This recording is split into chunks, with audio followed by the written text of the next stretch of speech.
Well, hello everyone, and welcome to our first think tank of the 2025 year. It's crazy to say. I know time flies. We are here today with Monnahan with the Alaska Fisheries Science Center with NOAA, and Stewart with the Pacific Halibut Commission. And today they're going to be talking about diagnosing common sources of lack of fit to composition data in fisheries stock assessment models using one step ahead OSA residuals. So without further ado, I'll pass it to Cole and Ian to go ahead and give their think tank presentation. Okay, thanks, Will. This is Cole. I'll start us off in the first half, and then Ian will take over in the second half. So it's a think tank, informal, not exactly polished slides. This is supposed to be a discussion, so please interrupt with questions or counterpoints at any point. Will can field the online questions to me. So yeah, this is what we're doing today. We have a lot of material, so we'll try to kind of move quickly, but what we're going to do today is review how Pearson residuals are currently used in our field, and then why they're wrong and can be misleading. And then I'm gonna kind of walk through some intuition for why one step ahead or OSA residuals are needed, and kind of big picture, it solves non-normality. It solves issues that arise from correlations, and the outcome is that these residuals have the properties that we want, which are that they are IID standard normal, and that's kind of what we want. And then I'll kind of dive a little deeper into multinomial and give some examples of how it works for that likelihood in particular.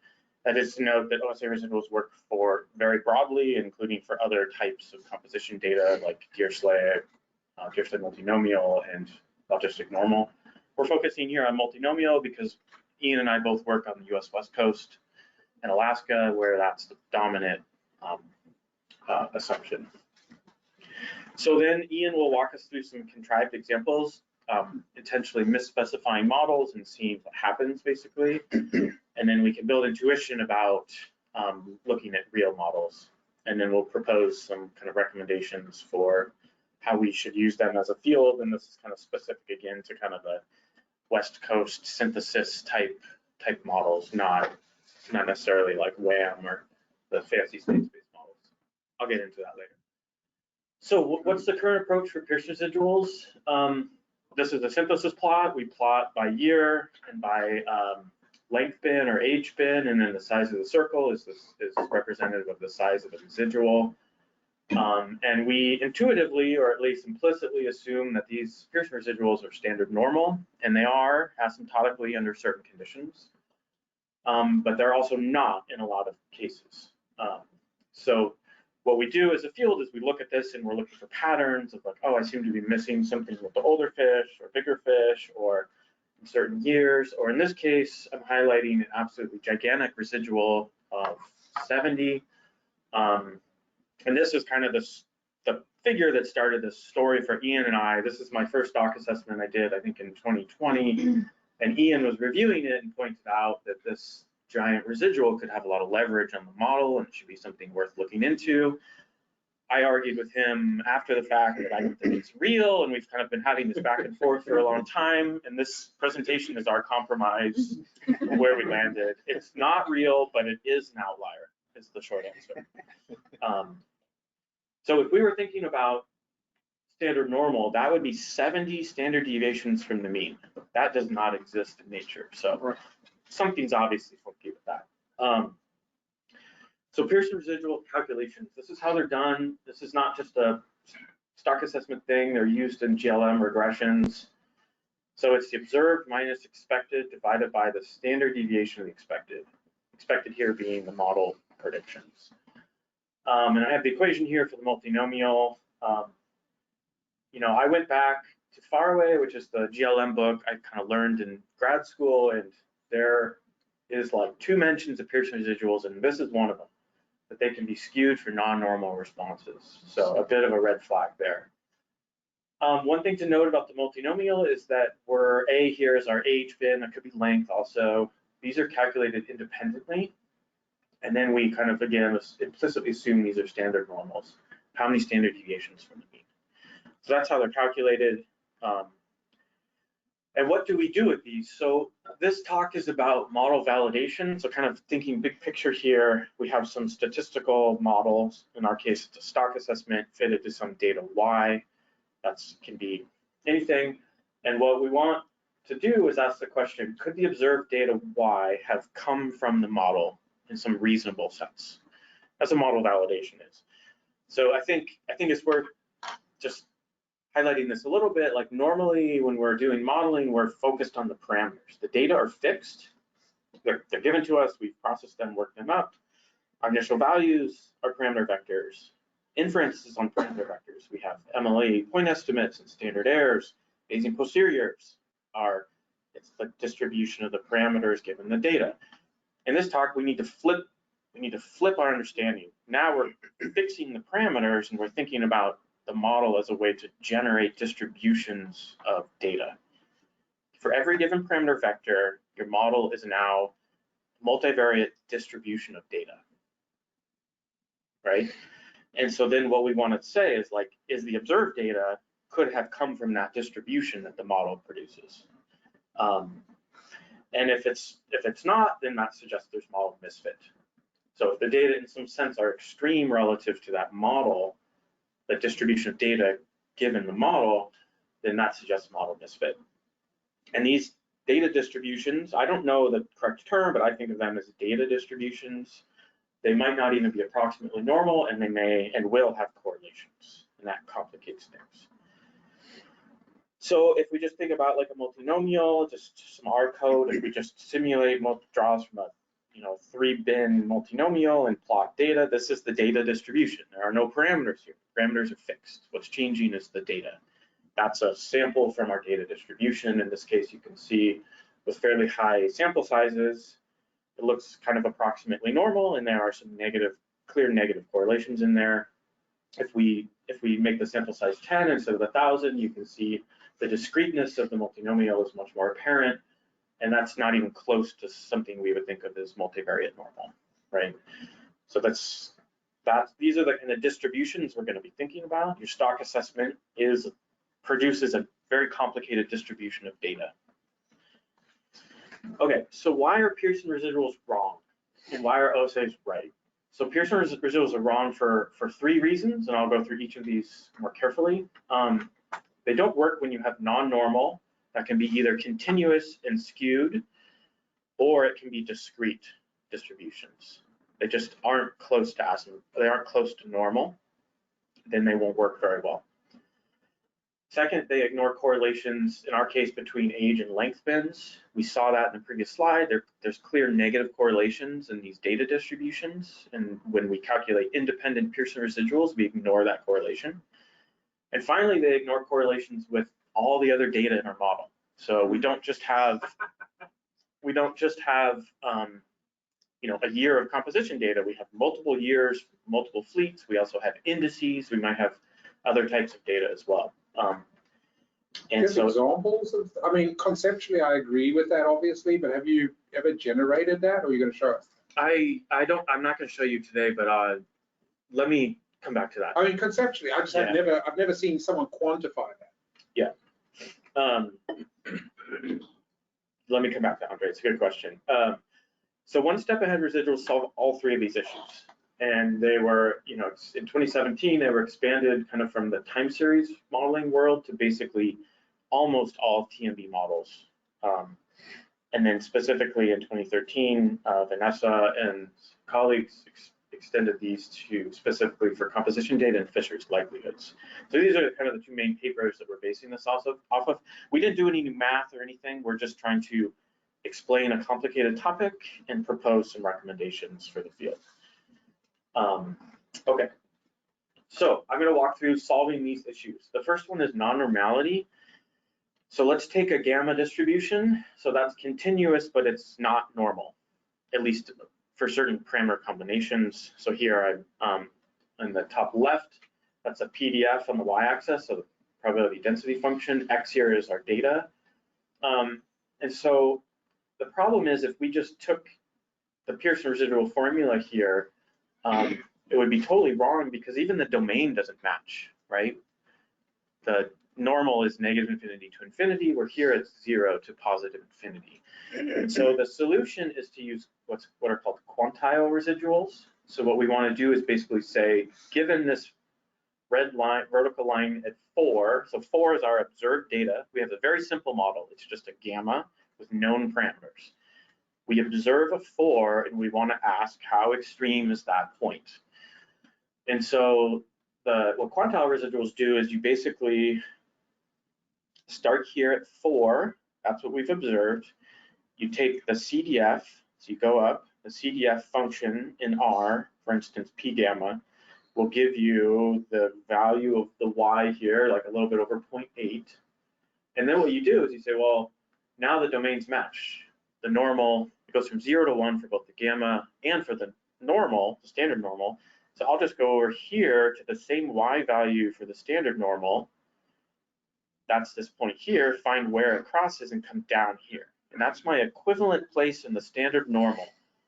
So a 4 on the gamma and like a 1.5 on the standard normal both have the same probability mass below it. The CDF values match. So that's the basic thing, right? Is you observe something here, you figure out where the CDF is, you come over to this CDF, you go back down to the x-axis, and that vertical line, red line here, represents your residual. Converted to a standard normal scale, which is what we want, because now we can say it's 1.5 standard deviations from the mean. We can interpret that much more easily. I mean, can't you just work in the CDF anyway?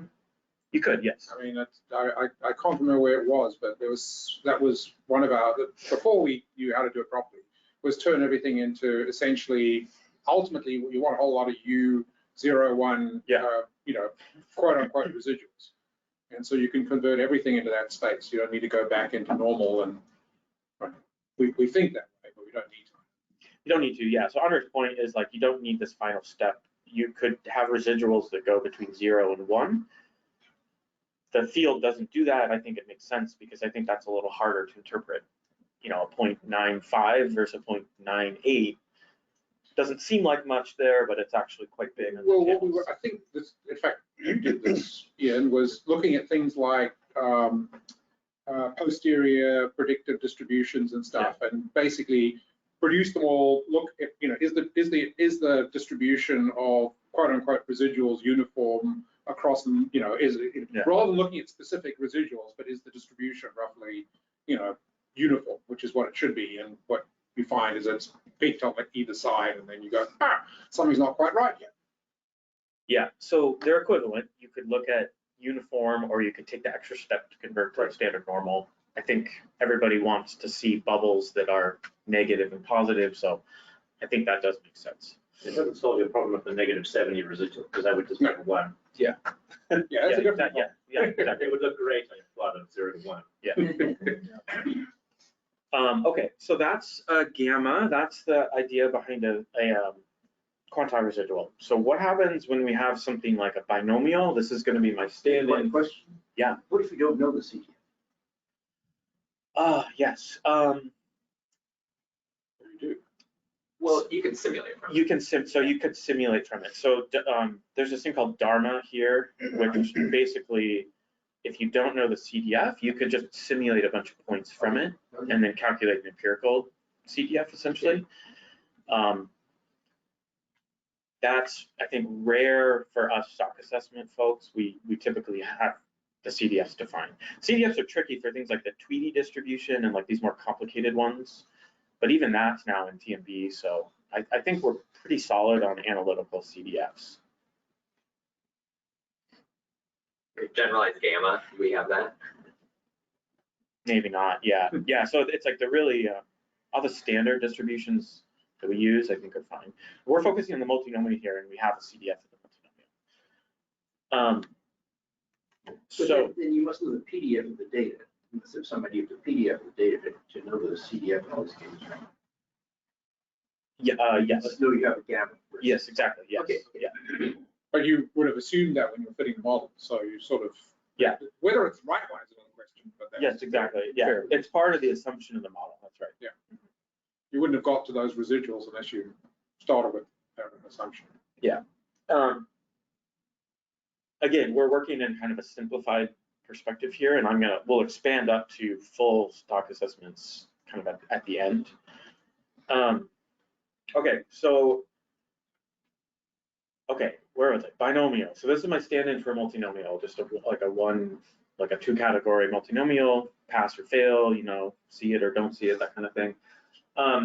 So here we notice that we have discrete x values now, and so the CDF is not smooth and continuous. Instead, it's this step function.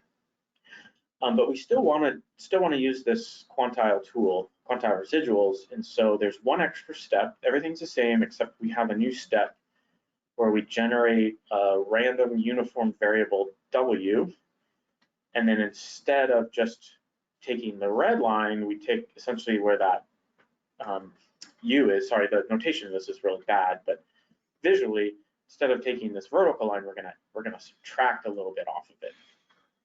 And what that looks like is this. So we're gonna generate, instead of taking one single Y value, we're gonna have a uniform draw between essentially the last step and then the step where you are. And so when we generate a single point, it's gonna be uniform in between there, but then we do the same thing. We just shoot over here, we hit our CDF of the normal curve, and we just shoot up, and that value on the x-axis becomes our residual. And so that distribution, uniform distribution here ensures that the residuals that come out have the properties that we want. That is, they are standard normal. But it also implies that the OSA residuals depend on a random seed. If you don't set a seed, you calculate residuals over and over, you get different values, and this is why, because there's a random stochastic component to it. Here's the R code of how you can do that below. So we're just taking a random uniform times essentially the height of the last data point. Cole, is there advice on how many random draws you should do, or will you get to that? You should do one. I don't think we don't state that in here, but we should do one. Yes. So that's how you deal with non-normality. You can convert essentially any data distribution into a standard normal. The residuals have the properties that you want. The second issue is correlation. So here's another just really simplified down. If we have a three-dimensional multivariate normal with some correlations shown here, and this is like a pairs plot, right, with the ellipses, and then on the diagonal are the marginal distributions of the data. So we have three of those, and then our points here are observations. And we want to ask the same question. Could these points have come from this distribution? So if we just naively calculated residuals based on the marginal, just like, where in the normal distribution are we? We're way out here at -2 or 1.8, 1.3. In some sense, that's a residual, and ignores the correlation. So now let's handle this correlation by essentially decorrelating this three-dimensional data distribution. We know the covariance. We can essentially do a rotation on it using the Cholesky decomposition. This is pretty standard in stats. So those red ellipses now are really circles. It's all standard normal. We've essentially changed the data distribution, and the point now moves. And the blue arrow shows how the point moves. And the key observation here is that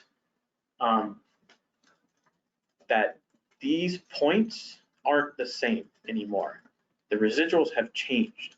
And in fact, the sign of the third residual is different, which is very unexpected. It took me a really long time to wrap my head around this. And the point is that correlations affect order statistics. When you decorrelate, you change the order of the residual relative to the data distribution. And that, I haven't seen anybody write this down, but I'm pretty sure that's the fundamental reason why Pearson residuals fail when we have correlations. This is the main reason we need OSA residuals. It's because correlations break quantile residuals. And my intuition of that is that if you did that with a different order of like if you just reverse the order, you would also get different residuals. Is that? I think that is true, yes. Sorry, just repeat that slowly. If you just like there you have a variable 1, 2, 3. Oh, if 2, you 3, if 2, you have a 1. vector of 3, 2, 1, it'll change the sign and the value of all of those. Yes. So you'd actually get different residual values for the same variable? even- Something must, Exactly. Yeah. No, yeah, just because something would be retained, right? the overall, Yes, Something. the overall properties of it would be Yeah. retained. yes. That's a bit disturbing. It is a bit disturbing. That's the point of the seminar is, I mean, we have to change how we think about these residuals. That's the bottom line for this seminar. And I'm trying to convince you why we need to do that. And it's because the rotation changes the order and thus affects the quantiles. So the residuals are just plain wrong if you have correlations.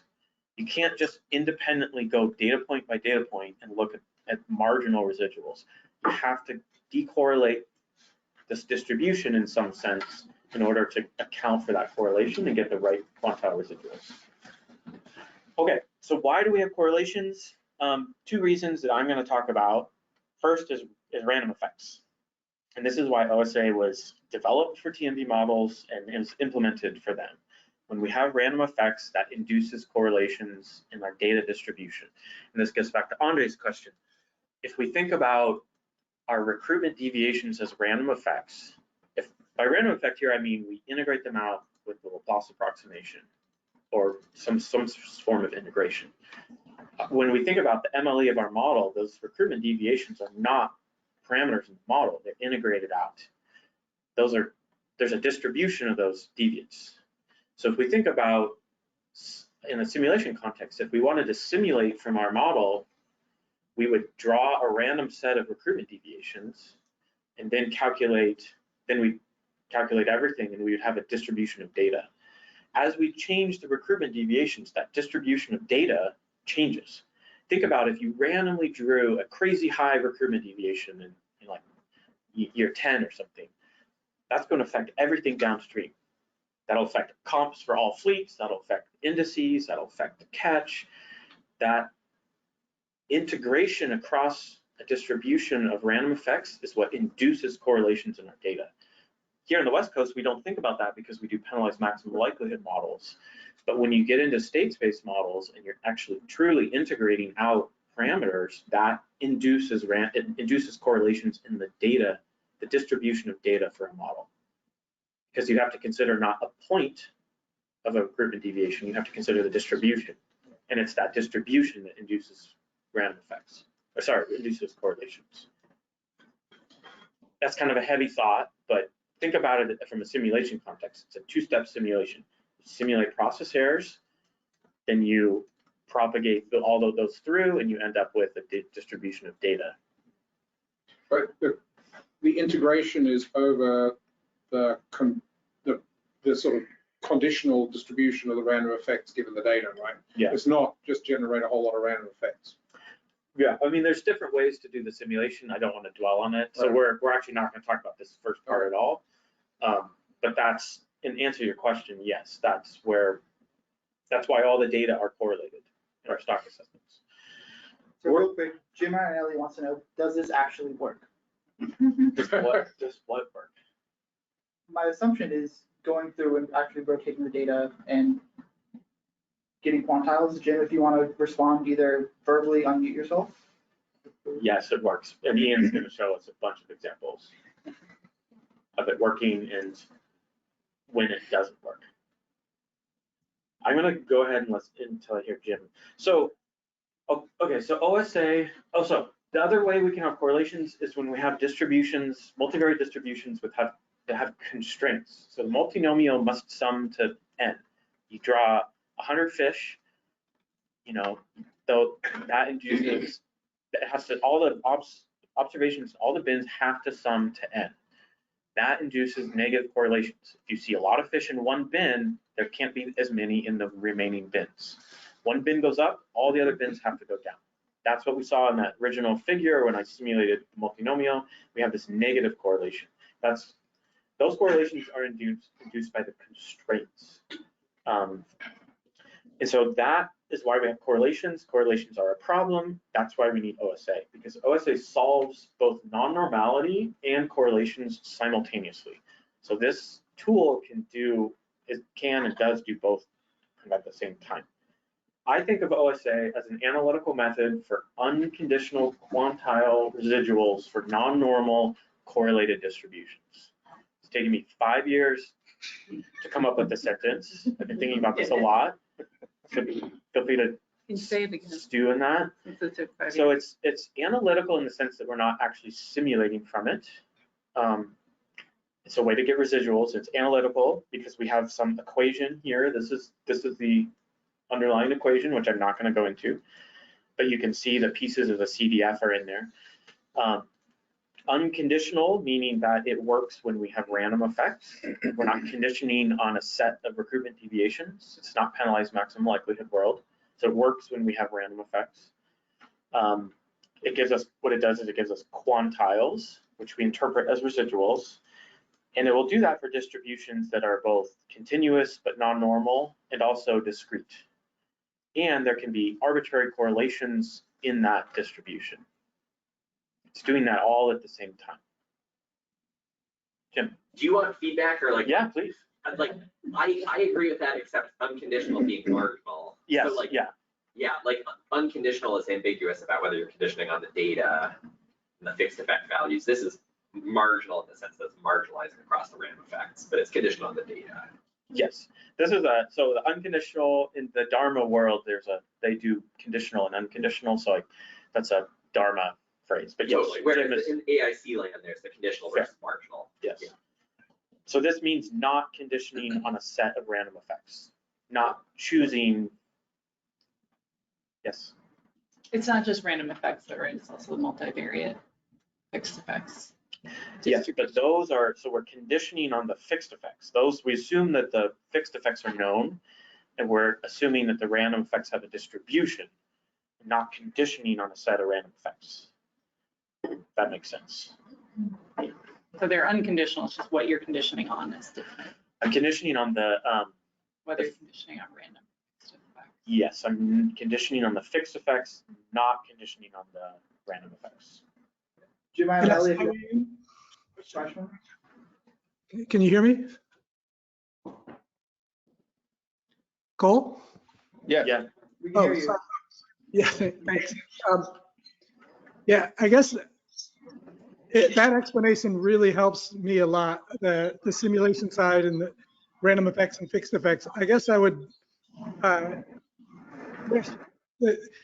coming from a world of point estimates, a residual is always in one direction, and it's always issues that should be considered, namely that approximations at low values of P or Q fail to be good approximately. So I think the criticism of Pearson residuals is a little bit severe in that sense, because it should be recognized that it's not meant to work at really small values of P or high values. And, it's an approximation or low sample sizes for that matter. But the other reason is that most of the world, when you see a point estimate, there's one that's over predicting and, there's a set that's under predicting, and those are residuals. They're the directional residuals. And I think your point that, yes, they're residuals, but when you actually look at the whole integration across the likelihoods, they can change sign. And I think that's really useful. But I think, saying they're wrong, is a little extreme. Probably just, they're right in the right context, and we should ignore the ones where there are problems, which could be due to correlation and or something else. Okay, maybe define wrong. I mean, my interpretation of wrong is that you will not be able to draw the inference about model fit that you would if you understood what those residuals were. So they're wrong in the sense that they don't allow you to draw the conclusions you're trying to draw from. Agree in some cases. Sometimes they. Well, if they're independent and normal, you spend a lot of time doing nothing. Yeah, can I just follow up to Jim's comment? I mean, yeah, I think Pearson residuals clearly aren't totally useless because we've used them successfully as a field for decades now. But the problem is we don't know when they're a good enough approximation to trust them and when we don't. And Ian will show us some examples of that a little bit later. So when I say wrong, I mean they don't have the statistical properties that we implicitly assume that they do. And I do think that is a problem. Okay, yeah, Jim. Yeah, my response to Ian is that Pearson residuals will always be, it would always be better to do conditional simulation quantile residuals. So there's no reason to ever do a Pearson residual. The choice is between OSA, where you lose the rotation scramble stuff, and conditional simulation residuals. But nobody's ever done that. I mean, we do it in SDM, I mean, I don't know about the age structure. Yeah, it's not as simple with an age structured assessment. It actually is as simple. It's actually simpler. I'm gonna do it right now, actually, do something similar. Okay, let's move on. And one more quick question from Mark Monder, if you want to go ahead. Yeah, can you hear me? Yes, Mark. Yeah, and this is probably going to answer the question on this slide here, but why is it called one step ahead? Yeah, I'll get to that. And shouldn't you change the name? Because most of what you're talking about is actually not related to one step ahead and could be used for anything. It's not my place to change the name. I think it's, it comes from the time series literature where there's clear order, like a time step, and so you're doing one step to the next. In these more complicated situations, I think one step is a little bit misleading, but I think it's pretty solidified in the literature at this point. So, and I will show you really in the next slide, the next couple of slides, what that like stepping looks like. Okay. Thanks, Mark. Okay, so, okay, still on correlation. So that previous one was a multivariate normal kind of a case. Let's think about the multinomial. We know we have correlations. How are we going to get rid of the correlations in a multinomial? This is what Vanessa did a couple of years ago, basically worked out the math for some of the common distributions. And so I'm going to set up a super contrived example. Say we have a sample size of 1,000 and we have 5 uniform bins, and we say uniform. So the probability is 1/5 in each bin. So our expected counts are all 200. Before we see any data, we expect 200 observations in each bin. Standard multinomial stuff. And now let's think about, let's say we see just the observation in the first bin, the counts in the first bin, and it's 300. What is going to change about our expectations for the next bin? And so what they've done here is they've said, okay, if we think about that first bin as being a binomial distribution, and then we observe it, now we're conditioning on X1, it's been observed. X2 is now a binomial with some slightly different properties. Namely, the sample size goes down by however many you observed, and then you've adjusted your probability because you've dropped a bin. And so the new n, our new expectation for X2 is 1,000 minus 300, so 700 is our new sample size, that's this component here, and our new probability, using this formula here, is just 0.25, and that makes sense, think about it. We've seen 300 fish, we don't know what's in the other bins, but before we saw them, we thought the other bins were uniformly distributed, so they're probably still uniformly distributed, it's just the probability has changed. It's gone up because we've lost a bin. So instead of being at 1/5, 0.2, it's now 0.25. We have 4 bins with equal probability, 0.25 probability. So our expected count is now not 200 anymore. Our expected count for bin 2 is 175. And so what we do when we do this, so yeah, let me finish this thought actually. So our expected counts are 175. Now let's think about calculating a Pearson residual for that bin. So we have observed minus expected. We can just plug our numbers in. 100.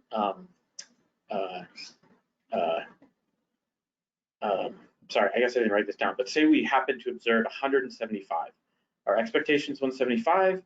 Our observed is 175. This is our variance. The residual is 0. And if we come down to this horrible table, I apologize for this, but this is the original Pearson residual, and here's what I'm calling Pearson 2, or some sort of conditional Pearson. Now the second residual is 0 because it exactly matches our expectations. The point is that this original Pearson residual is kind of wrong in some sense, right? It's because as we see each bin, as we do one step at a time through the different bins, our expectation of what we're going to see in the future changes. And that's because they're correlated. We saw a lot of fish in bin 1, there must not be as many in the rest of the bins. And so if we kind of step through that and just assume that the rest of the bins exactly match, we'd have zeros. These are the OSA residuals, and this is an average. Just focus on these. So you can see here that the OSA residuals are close to 0, just with that stochastic component, and they match the conditional distribution. This is what one step ahead means. It's you're taking one bin at a time, you condition on what you saw in that bin, you calculate the residual for the next bin, you condition on that one, you calculate it, you just kind of go through successive conditioning through the bin structure. One step, one bin at a time, essentially. So trying to relate this back to like what you actually get in reality, which is that you collected data for a year, there are 5 age groups. What is to say that age group 1 is the one you should do first? Instead of doing age group, because all of them are equally the same time. Exactly, yeah. So maybe I'll just repeat that. Trevor's question is really good. So what determines the order? There is no inherent order to multinomial. They're unstructured categories. We think of them as ordered because we're using it in a situation that ages seem like they have a natural order, but statistically there's no order. So you could permutate the order of the bins and the residuals would be different, but equally valid. Would they have the same distribution? But they would have the same distribution. They would have the same distribution for any order. This is one of the unexpected surprises. So OSA values would be different if you change the order. That's right. And we have a really nice visual of that. But the statistical properties would be the same. That's what you're caring about. Yeah. I know, And in fact, this is the argument that led to what's known as the Francis method. Was that when we did our original Pearson residuals, we pretend they're ordered. And of course, that's what Francis gets rid of. Francis doesn't have anything to do with residuals. That was where he got it. Okay, I think he got it from Pennington. Yeah, maybe we go on. Let's go, let's move on. All right. Well, we actually do come back to this, so there's a more appropriate time to argue about that. Okay, so let's do this. So this, what I'm calling conditional Pearson, this is just an illustration, trying to get the intuition of what one step ahead is doing. Here, the Pearson's kind of working because we have really big sample sizes, so we're approximately normal, but the idea is OSA is doing one step ahead, quantile residuals. It's doing one step at a time, successive conditioning to get rid of the correlations so that the quantiles are correct, and therefore the residuals are correct. So let's change it up. So we have the same kind of framework, but now we have different set of observations. So we start at 250, they're kind of more random. And again, I'm just doing the same thing. Condition on a bin, calculate residual for the next bin. Walk through it one at a time. That's what these conditional Pearsons are doing. That's what these OSA. And you can see that we're very closely matching. The OSA is matching the Pearson 2 here, conditional Pearson quite well. Two things to note. Here, the original Pearson was a negative almost 4, huge negative residual, red flag, right? When we do OSA, it's positive and small. So the sign, we saw this with the multivariate normal, the sign of the residual can be different with OSA than it is with Pearson. And that's because the Pearson sign is not accounting for the correlation, and those mess up the quantile residuals. Thanks, Cole. This is a really good example, helping me understand it a lot. But if you did step, whatever, if call it bin 4 first in your order, that residual would not change sign, but then a subsequent, say 1 would change sign later, and that would be the big residual, but. So Probably trying to get the order. Yeah, exactly. Yeah. Okay. Yeah. So Alan's point is if we reorder and put bin age 4 as the first bin, this residual would be small and negative. Well, yeah. Extreme and negative. Yeah, extreme and negative. Yeah, that's what. Yeah. But the bin 1 wouldn't anymore be large exactly. negative. Yeah. Because you're okay. And I'll say it now and I'll repeat it. There is no single set of residuals. That's what we're used to with Pearson. You calculate them once, the order doesn't matter. That's different for OSA, and there's a reason, a good reason for it.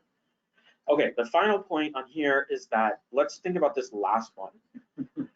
Okay, so we've observed all the other bins. We have a new binomial with 140 fish to put into a bin, and we have one bin. The probability they go in that bin is 1, so the observation has to be 140. Those fish have to be in the last bin. And so what we end up with, if we calculate Pearson residual, is a 140 minus 140. It's a 0 on top, and then a 0 variance. So our Pearson residual is, our conditional Pearson residual is 0 over 0, not a number.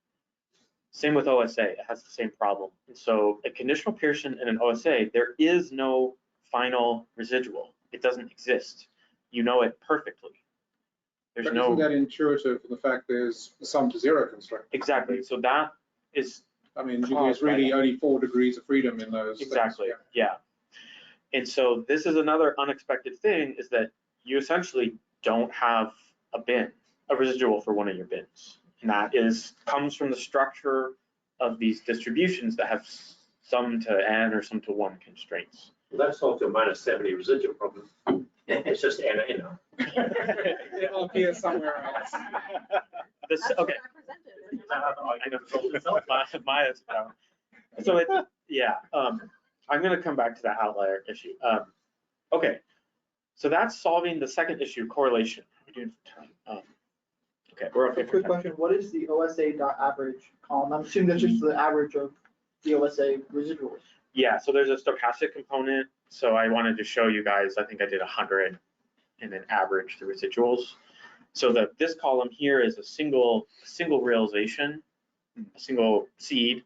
This is like 100 seeds averaged together. That was mostly here to show that, you know, this 0.017 is, you know, clearly would converge to 0 with more and more random draws. Okay. But could we look at that just they're not that different, I mean, the average. Correct. Yeah. In this case. In this case, good observation, and those will be, oh, to go all the way back, I'm gonna go all the way back. That's how many members you have. It depends on how many, it depends on this, how much spread there is here. So if we had a binomial with a really high sample size, this ECDF would, instead of being jagged like this, it would start to look smooth, and that uniform component would have very little impact because you'd just be adding a tiny number to it. So as kind of the height between this point and this point gets bigger, that stochastic component has a bigger influence on the residual. And where that height is, if it's in the tail of the distribution. Yeah. When you're transforming it back to normal. Yeah, and we have an example of that in a bit. And so you recommended only using 1 seed, but you used 100 here, and you're talking about it potentially being different. Like if you do only use 1 seed, like would there be value in using more than just 1 seed at some point, given that there can be big swings from the average and the single seed that you're using? Statisticians recommend not doing that. You could, I don't think we want to hunt for a set of residuals that look good or look bad. I don't think if you average them, you break the properties. So the average OSA residual will not be standard normally distributed. So the general recommendation is to pick a seed and just use one realization. And then Matt Chang wants to know, so if we were doing OSA for a deer shy, you wouldn't have any stochasticity, so this is a continuous conditional beta draws, correct? Correct. But you would have correlation because of the sum to 1 constraint. Well, I'm sorry, you said you didn't want to talk about method. Is that random seed only applied for some OSA methods and not others, or? It's applied for, so there are, within TMB, there's different ways OSA can be calculated depending on the situation. There are different methods, they're called like full Gaussian or CDF. CDF method is the most common. There's also a generic one. That is changing the underlying math. There's like different ways to approximate the underlying math. The random uniform thing depends on the distribution. So a discrete using a CDF or generic would all have the same would all use a random uniform. So it's a continuous versus discrete distinction, not a OSA method distinction. Thanks. Yeah. Okay, we're almost through this. The intuition, the first half. Okay, so the third problem was correlation with other data, right? So we talked about this. Random effects induce correlations in the predicted data distributions, and that's why we need OSA. That's why the really, really smart people, built these tools. And that's why it's integrated into TMB. So OSA does solve this. So our indices and comps, so imagine you had time varying selectivity on your fishery. Those residuals are going to be correlated across bins because of your structure of your likelihood. They're going to be correlated across years because of the random effects, right? If you have some sort of smoother, those affect adjacent years. So all these data, you think about your model as a data generating tool, those will all be correlated because of the random effects in state space models, not necessarily in penalized maximum likelihood models. And so OSA can solve this as well. So we have correlations everywhere basically. And so it can do that by putting what we call, I think it's generally called an internal method. You put all of your data in your stock assessment into a single vector.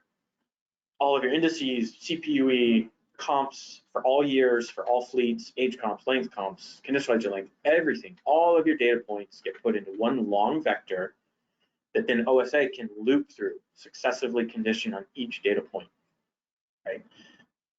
It's a bit of a, trip. So TMB has some internal machinery built in, which I'm not going to go into, and then you can use this one-step predict function to essentially get OSA residuals on the whole model at the same time, accounting for correlations of everything. Does this work in RTMB? Yes, oh yeah. Oh, cool. Yeah. Okay. So that's possible. It's a bit of a bookkeeping experiment, keeping track of everything, but it is built into WAM and SAM. I think those are, as far as I'm aware, those are the only two platforms that have this kind of internal method built in. It kind of makes a mess of the inputs and outputs because you're not, it's just a bunch more bookkeeping and indexing. Obviously, A to B models can't do this because it requires the Laplace approximation to do this internally. And so what we're doing here is called an external approach. So we're taking output from our fitted synthesis or A to B models and passing it to an external TMB module in this package called comp residual, which is then going to pass it back to a TMB module. What we lose by doing that is we lose the correlation among years for the comps and among the other data sets. So this external approach gets us like most or part of the way there towards the correct residuals, but to really cross the finish line, we'd have to all switch to TMB models and have this internal approach working. So does it deal with the random effect side of things? Yes. Okay. But for now, we do take care of the multinomial problem. Right. We know the last bit. Yeah. So there's still a benefit immediately, even if we don't change models. The external way it deals with the non-normality, which we strongly have with the multinomial, and it deals with the intra-bin. Sorry, that was my question. It doesn't deal with the random, the fact that your penalized likelihood is not really it's sort of you were aiming for a random effect, but you didn't get that.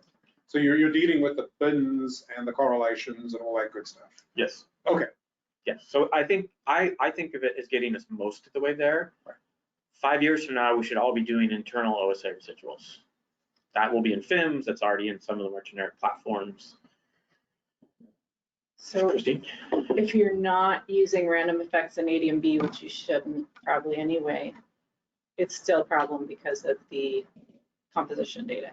Correct. Okay. Yeah. So the external way gets us most of the way there, particularly for penalized maximal likelihood models. So if you have a ADMB model with penalized maximum likelihood, the external approach gets you all the way there, or there's still things missing if there's no random effects in an ADMB model? I think it gets you all the way there, but I can't prove that. My intuition is it gets you all the way there.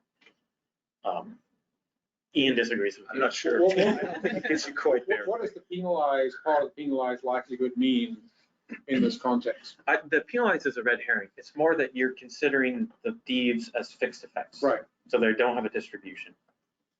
Except they sort of do. But we sometimes pretend they do. Yeah, In exactly. which case, we're inducing some correlation, Yeah. so maybe not quite fixing. But you're moving in the right direction. We don't have to rewrite stock synthesis overnight, so that's a good thing. Yeah, so the external, everything we're gonna talk about today, 100% applies to stock synthesis models. We have it working at the Alaska Center and we're reporting these, really should be integrated into R4SS at some point. But that's maybe a bit more in the weeds. Okay, so let's just, before we move on to the second half with Ian, let's just review, kind of overview of what we just walked through. So OSA residuals are statistically better than Pearson residuals. Asymptotically, our OSA residuals will be standard normal. We know how to interpret those. That's good. It deals with correlations among bins and it deals with non-normality. Because we're US West Coast right now and not in Europe, we're still using ADMB predominantly. And so we can do this externally. We don't need to wait for TMB assessment models. We can do this now using this external art package comp residual. And then they will be asymptotically distributed standard normal under a correct model. And so deviations from IID normal, standard normal, that is how we're answering the question, could the data have arisen from our model? And if you have something that's really far from standard normal, the answer is no. This is our metric for model validation. If you can't tell the residuals apart from a standard normal, then they could have arisen from the model. If they're really different from a standard normal, they could not have arisen from the model and you have some sort of mismatch. That's what we're trying to do here with when we validate our model, and the residuals give us the tool to make that judgment, to be able to make statements about how likely those data were to have come from our fitted model. Okay, so OSA are good, but they're also annoying and have some unexpected issues. So if you have 10 H bins or 10 length bins, you only have 9 residuals. Essentially, we just don't even show one of the residuals because the information is perfectly known, right? The variance is 0, so the residual is undefined. I showed that before. So the order of bin also matters, the bins. So you can reorder your bins and you get a different set of residuals. This is due to the successive conditioning. It's order dependent, right? As you condition on one bin and the next, the order of that changes things. And then because the multinomial is discrete, there's a stochastic component. So you need to set a random seed in R if you want reproducible residuals, which you should, in my opinion. Another one kind of odd thing that I didn't talk about so far is for the multinomial, the observations must be whole numbers. And often we don't have that. We've like Francis tuned them or they're heavily processed. And so you have to round your data before you calculate them, which is can be a bit unnerving maybe, and we can talk about that later. I think it's probably a minor effect overall, but it's something that has to be done. So all that together, there is no single residual for a data point. Observations of age 5 fish in 1999, there is not a single residual like there is for Pearson. There's a set of residuals and you have to think about the context of the whole distribution. What we want is residuals with the properties. We have different realizations of those depending on the order we arrange the bins. Okay, so Mark Monder, I know you have your hand raised. If you want to go ahead and ask a question. And I will Yeah, I got a couple of points, considering we're talking about the intuition on how this works. Intuitively, the one step ahead residuals developed makes no sense, right? In time series, you're doing one step ahead residuals because the main point of the time series analysis is to predict into the future, right? Whereas what you're doing here is you're not predicting into the future. You're basically predicting within a data set. And it depends on the order. So, I mean, it seems as though that you couldn't just use this by itself. You'd have to do some other weird stuff like a full combination of all the possible residuals. But because you're doing the order of all the data by the sounds of it, not just the 1 year of bins, it can't be all messed up anyway. The other point is the that you're using. Why wouldn't you just use the likelihood function and plot that, as opposed to doing this using the CDF and doing all that as well? Well, we do use the likelihood in some sense. Well, because you have to convert the likelihood's a PDF, so you convert it to a CDF. Yeah. So why wouldn't you just plot the Pearson residuals, but just plot the likelihood for each data point and color it red or green or whatever, is depending on whether it's above or below the MLE prediction, assuming you don't have random effects in your model. Because that would not deal with the correlation. It would be fine for gamma distributed indices, for example. Yeah, but you're dealing with the correlation through the one step ahead, which makes no sense in this framework. I mean, I agree. I don't think it makes no sense. It's weird to have an observation in 5 bins and pretend like you haven't seen the last 4.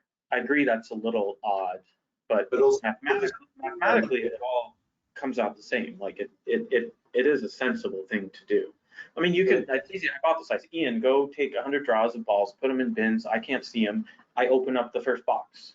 And I've observed the process is multinomial, but I've only chosen to look at one bin at a time. Like you can make up stories about how this would go, but we don't need that. Like the math and statistics is worked out and is correct. Can we save the interpretation until, I think you said you have some simulated examples? We have a ton of simulated So examples. that might be a better time. Yeah, that's me. Yeah, Mark. The first. It seems intuitive that there should be a better way of doing this than what's been done. For the task that we want to use it for, which is to identify model misspecification. There may be a better way. I don't know it. Sounds like future research. Sounds like future research. Go for it, Mark. I mean, I agree. They have unexpected and very annoying properties. This makes it hard to detect misspecification. But the inverse is what I'm concerned about, which is detecting model misspecification that isn't there, right, which you should be getting. I'm sure we'll see that. We'll see lots of. Yeah, that's what the big advantage of this, because we often see weird big circles and we go, oh, look, big circles, and we say thank you for that plot and let's move on. Yeah. That was a great plot, thank you. And I mean, I think that's the point is to be able to look at the output of your model and gauge whether you need to make some changes. There's misfit. OSA residuals are a better tool to do that than Pearson residuals. They're not perfect and they have some annoying properties, but those are inherent. I think they're inherent in the structure of the likelihood.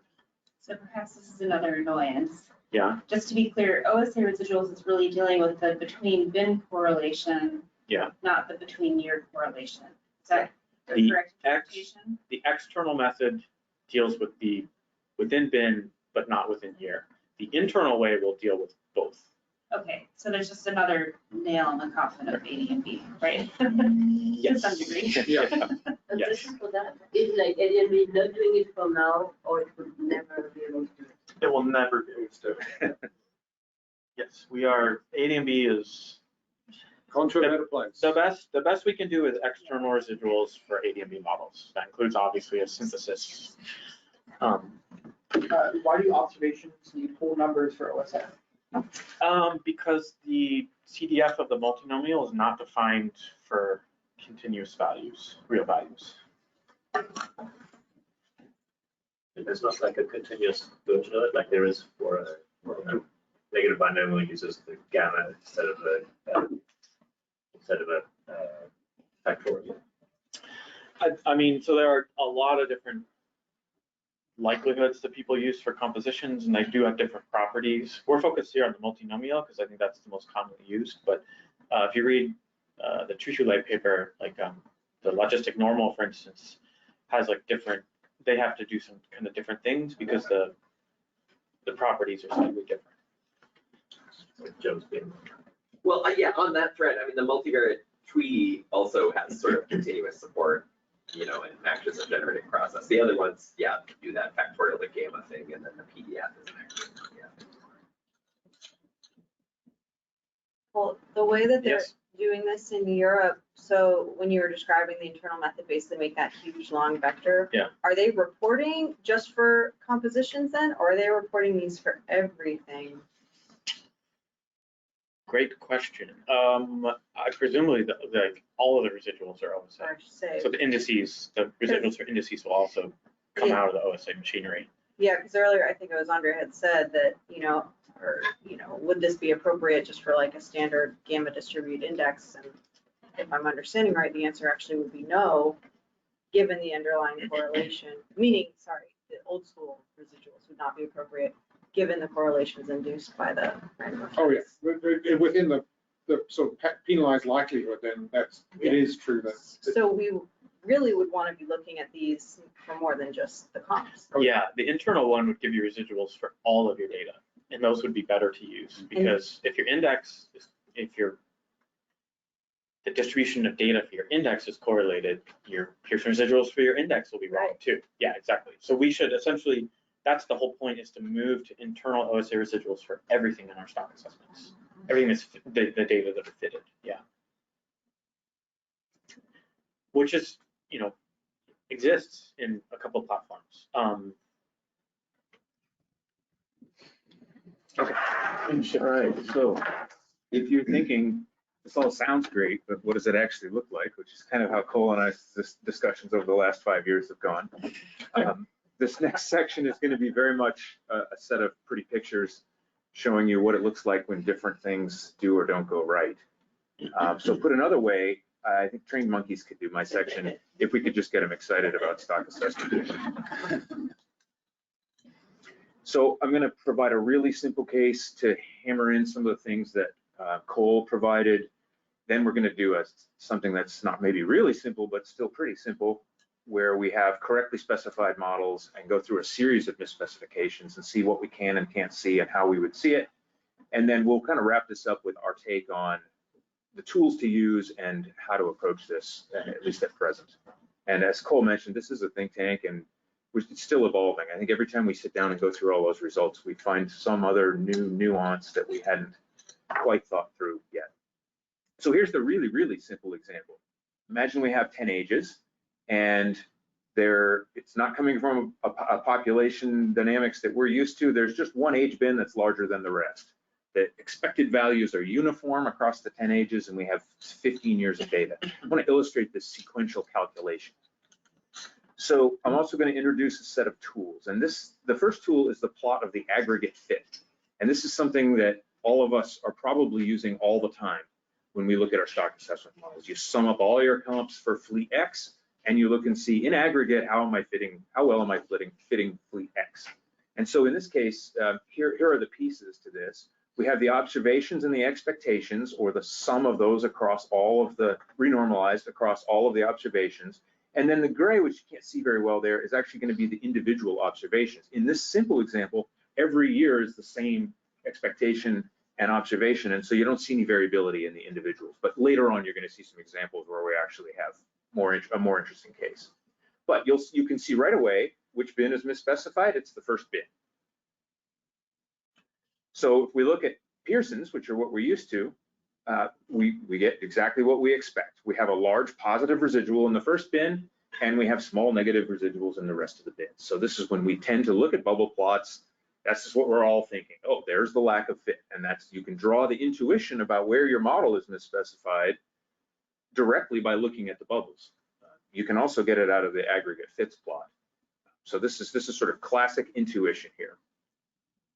Now, add OSA residuals. So now we've got the aggregate fit on top, we've got the OSA residuals as the next one down, and the Pearsons, again, we're gonna carry those Pearsons along so we can keep track of them. We're removing the last bin here. As Cole just told you, the order doesn't matter and the bin that you choose to remove doesn't matter, except in terms of visually examining the residuals, it does matter. The order does matter and the bin that you remove does matter. So, You remove the first bin. well, right, it would look different if you remove the first bin.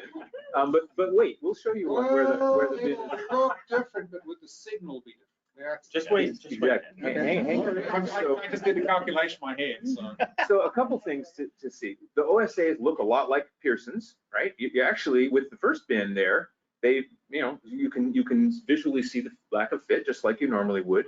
You can see that random component where now you actually have different signs for different residuals for bins for ages 2 through 9. 10 has been removed. So you're starting to see that random component falling into the distribution. Okay, so that's bin 1 removed. Now let's remove some different bins. So now remove bin 2, bin 5, bin 6. You see the same kind of pattern holds up because we're calculating these from low to high. And you can see that there's still the sign difference. These are different simulations. Each of these is a different simulation, yes? Okay. The Pearsons, it doesn't matter which bin you remove, the Pearsons are gonna look the same except that bin, which are gonna look exactly like you expected. But the OSAs are actually starting to change. So now we're at bin 6, let's add a few more bins. Get all the way up to bin 9 and 10. Now you're starting to see some difference in the OSAs. As you get out toward the 9th and 10th bin, you're starting to see the difference in sign. This is because you're accumulating this lack of fit as you go through that's gonna be realized in the last bin. So right here, this is the first big challenge in interpreting these. So if you go all the way to bin 10, which is the bin we've removed, the lack of fit's still there. But instead of looking for a big set of blue residuals, positive residuals, we're now looking for an accumulation of negative residuals in the preceding bins. That's a whole different way to think about bubble plots if you've been looking at Pearsons for 20 years.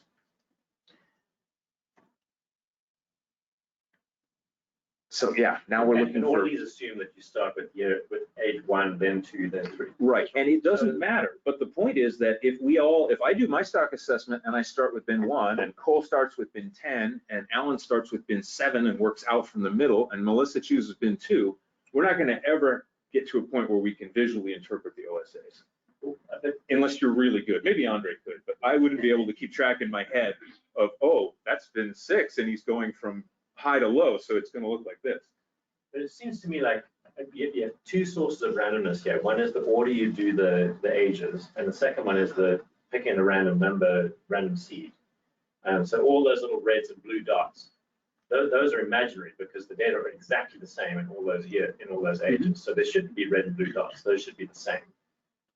That's introduced only by the random component of doing one random seed. So it seems to me that the next step really needs to be to have an overall simulation which says we're going to do it in every permutation, like you suggested. So you start at age 1 or age 2 or age 3, you do it in all possible orders. So you randomly pick an order of doing the thing, and you randomly pick a random number for the whatever. So you get a whole big set of residuals for each data point. And then you could plot the mean of those, and it would sort out all the randomness. They would all come up to zeros or close to zeros. But you'd also have an estimate for the age. You'd have an estimate for all 10 age groups. You wouldn't have to remove one, because by doing the random permutations of order, the one you left out would differ every time you redid this. So you wouldn't have to deal with the fact of, oh, suddenly we got to bin 10 too high, but we removed bin 10. Now all the ages 1 to 9 are negative reds, but they're not really.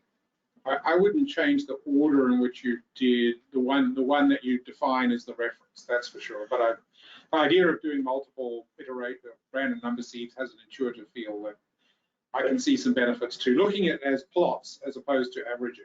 But the order doesn't matter. When you go to sample fish, you don't sample the 1-year-old fish and then the 2-year-old fish and then the 3-year-old fish. The problem is that Sample all the fish those together. residuals have different meaning if you start at a different point. Yeah, I agree, Trevor. There is no order. It's not like picking things out of a box and only picking the age ones first. I agree, and I'll say, I I agree with that statement statistically. The order, there is no order. And it's a little bit weird to have an arbitrary order and an arbitrary bin that you don't show residuals for. What we're arguing though is that instead of doing all those calculations, instead we as a community should change how we interpret a single set of realized residuals. We just, for one, because if we do that, we don't know the distribution of those like complicated average residuals. And so we lose our ability to interpret the size and sign of them. Whereas here we know it's standard normal. That's what we know how to interpret. 5 is really, really big. 1.5 is not big, right? We all know that. 5 standard deviations is a very rare event. And so what we're generally advocating for is not that. It's more that we need to change how we look at and interpret the set of residuals that we show. And like going to this one, like this all has the same information. It just looks different. But if we can calibrate ourselves to understand what to look for, like if you didn't have the top one, you'd look at the far right middle one, and we all immediately know now there's a ton of fish in the last bin because all the other bins before it didn't have very many fish, unexpectedly low fish. They have to be in the last bin. Statistically, all of these panels are equivalent. It's just how we interpret them that needs to change. That's a big human psychology step, though, to go from saying it is, I understand the bottom row really well. The middle row. But the Jim's been waiting patiently over there in the corner. Go ahead, Jim. What do you think, patience? So it's just a mechanics question, not a theory question, but is the order that it's doing it in defined by the order of that vector? And then, you in TMB have to define that vector that's like data indicator. Yes. Is that what's defining it? So. Yes. So on the R side, it set up, the comp residual package is set up to drop the last bin.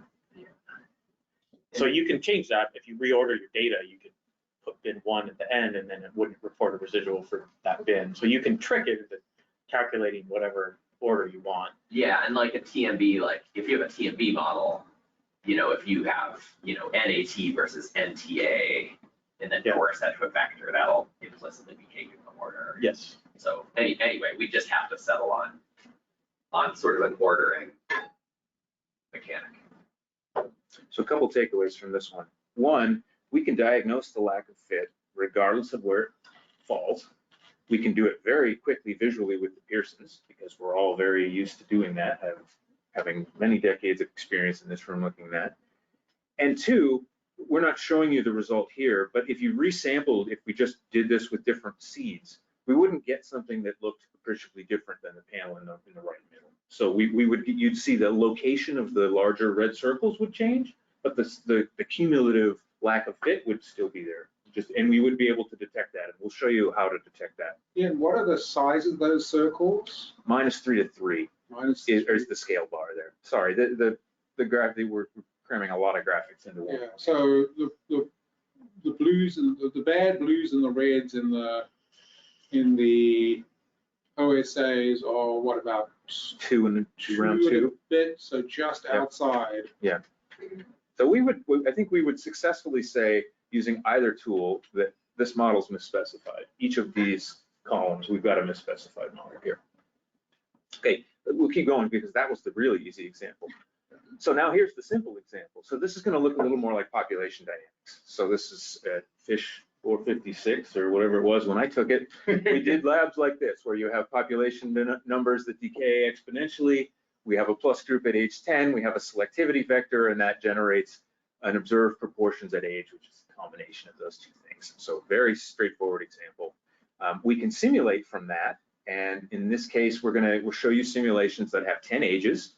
We're going to have 50 years of data and an effective sample size of 50. So something that's maybe not that different. Maybe it's a little generous for some assessments, but stay tuned.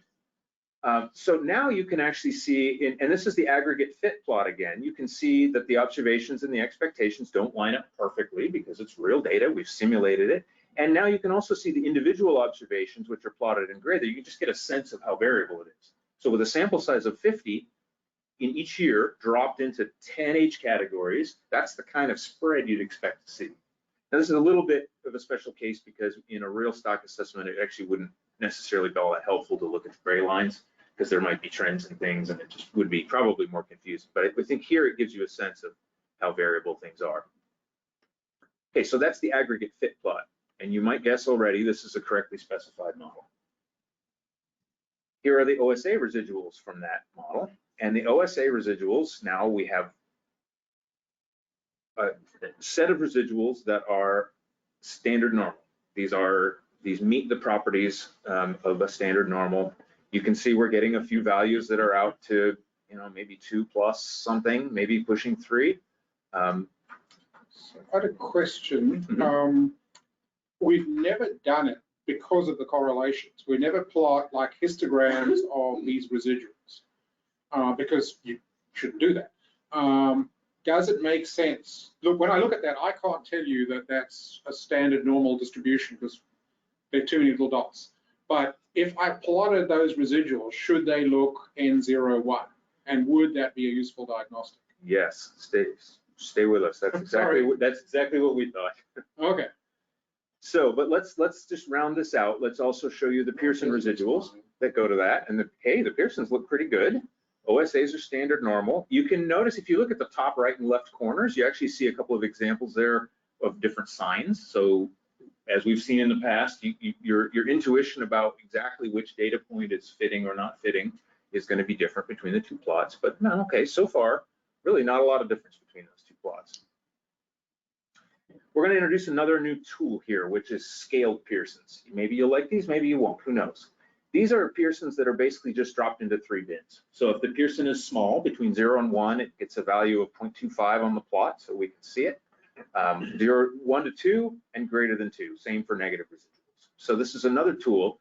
And the reason that we've introduced a second tool here is a few things. The first is that they retain the same sign as the raw residuals, so we can interpret them the way we're used to. We can look at them. One thing that's missing, and you've probably seen this in some stock assessment models, is that for Pearsons, a lot of times you'll get big runs of very small residuals, and they're very hard to see the sign. So it can be difficult to tell whether you actually have 25 positive residuals in a row or they're just really small dots, especially when you copy and paste a PDF into your assessment document on page 756 of Appendix D, and nobody can tell what the signs are. So the scaled Pearsons actually allow you to see the sign a little bit better.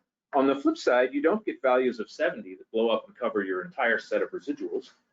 So you don't have to worry about that. And maybe most importantly, if we're talking about people's intuition, you're not automatically just drawn to staring at those few giant residuals. So like me, you don't just look at the 70 and ignore the rest of the plot. I actually think there's as much lack of fit in the rest of that plot we saw at the beginning as there was in the 70 residual. So Ian, with this tool, you're scaling the OSA, but you're also using the color or the sign from the Pearson when you're plotting that plot? Same sign as the Pearson. So we can look for patterns the same way we're used to, and maybe we can actually see them a little better. In this example, the Pearsons are in this example it's not that exciting, but stay tuned for other examples. So now, as Andre points out, the next thing we want to know is I can't look at those bubbles and tell you whether that's standard normal. So we need some diagnostics. And because they're standard normal, we have some easy tools. The standard deviation of the normalized residuals should be pretty close to 1. And we've already seen people starting to report that. The question is, how close to 1 should it be? And how would we figure that out? So it turns out the standard deviation of normalized residuals is distributed as a chi-square with degrees of freedom of the number of residuals minus 1. Cole knew that. I actually just did a little simulation to convince myself that worked, because I'm as likely to get the math wrong as not, but you can actually simulate a whole bunch of standard normals and figure that out yourself. But the 95% confidence interval, or the range at which we would expect that to fall, depends on how many residuals we're looking at, right? Hopefully that's intuitive. But there's more to it than that. It's not just the standard deviation. What if we have a bimodal distribution of residuals, or we have a skewed tail? The standard normal has very nice properties, so we might be also interested in outliers or the shape of the distribution. So that shape also depends on how many residuals you have. You can't just say, well, the value of 2 or 3 is an outlier, because if I have, say, 10 standard normal random draws, what's the chance I get a 5? Not much. If I have 10 to the 8 standard normal draws, I'm probably going to have a 5 in there somewhere, even though that's a very low probability event. So you can't just define an outlier and use it without thinking about the problem that you have at hand. So we need a way to measure that shape of that distribution. And we sometimes, I think R4SS still reports the maximum residual in the plot, which is nice, but for small sample sizes, we try to avoid things like extreme values. That tends to be a very highly variable quantity when you're out there in the really flat part of the tail. And so what we might want to do instead is to use a quantile that's out there in the tail of the distribution, but maybe not just the extreme value that we've measured. So here's how we went about this. We simulated, we set this up so that every time we look at residuals, we simulate 10,000 sets of standard normal residuals with the right dimension, the dimension of whatever the example that we're looking at. And we calculate the 2.5 and 97.5 percentiles of that distribution. And that gives us effectively a credible interval for the upper and lower tails. So then we can look at the tail of our observed residuals and the tail of our standard normal and see where is it extreme, and is it actually outside what we would expect to see given the number of residuals that we have in the problem. So let's try it out. In this case, we have 450 residuals. Pop quiz, why isn't it 500? Because you're 10 age classes? Because you know the last bin. It should be 500, but the last bin is known by the time you get to bin 9, getting back to Cole's point earlier in the presentation. So in this case, the standard deviation of the normalized residuals for this particular draw turns out to be 1.0, but the confidence interval is actually 0.93 to 1.07. And that's for 450 standard normal residuals. We drew 10,000 sets of 450 residuals to calculate what the distribution of the standard deviation would be. Similarly for the quantiles, the low 2.5% is a value of negative 2.07, which is inside that confidence interval. And the high value. Simulate it? Do you need to simulate it? Probably not. We actually discussed this. You could probably do this analytically. Yeah, it's a chi-square. Either way. Well, I don't, the 2.5 percentile? Yeah. I didn't know how to do it. It was a lot quicker for me to just write a quick random draw and be done with it. Distribution of a order statistic, I don't. Yeah. Surely there's an analytical. Yeah, I'm sure there's. Absolutely. Regardless, it turns out to be the same either way, and we verified that for this the SDNR. It doesn't take long. The point is, there's no point in looking at these statistics if you don't know what range you should be expecting. If you only have 5 residuals, you're gonna have a big credible interval, and you may not want to reject, you may not want to be worried about a model that has a big value for the SDNR. So you need to sort of tailor it to your example. We're going to present a QQ plot because everybody seems to like QQ plots, but I challenge anybody in here to look at that QQ plot and tell me whether that last couple of points in their upper or lower tail is good or not. That's where we think the statistic is more useful than our intuition at looking at the QQ plot. And of course, because we're at the UW, we have Husky colors in the QQ plot. So now let's go into a few misspecified and correctly specified cases. So on the left, we have a correctly specified model, and in the middle and on the right, we have models where the only thing we've changed is we've changed the effective sample size. So the effective sample size was 50 for the correct model, but if we think it's 25, or we think it's I guess 100 on the right, you can see that has an immediate effect on our residuals. Let's go a little bit further in these examples. From a distance, you can see that there's a lot more color in the right-hand bin than there is in the middle. That's because the residuals are too small in the middle and they're too big on the right. And if we do the statistics on those, we can actually see that for a correctly specified model, we lost something in the header here. It's supposed to be 50% in the middle and 100% on the right. We actually detect the wrong effective sample size. So the SDNR is too low in the middle, which is actually a 50% difference, and at 150% on the right, the SDNR is too high. We have too few large residuals in the middle case, and too many small and large residuals. Things are too extreme in the right-hand case. Confidence intervals are the same on all 3. Is that actually true? Yeah, because the confidence interval is a standard normal, and there's the same number of residuals. Okay.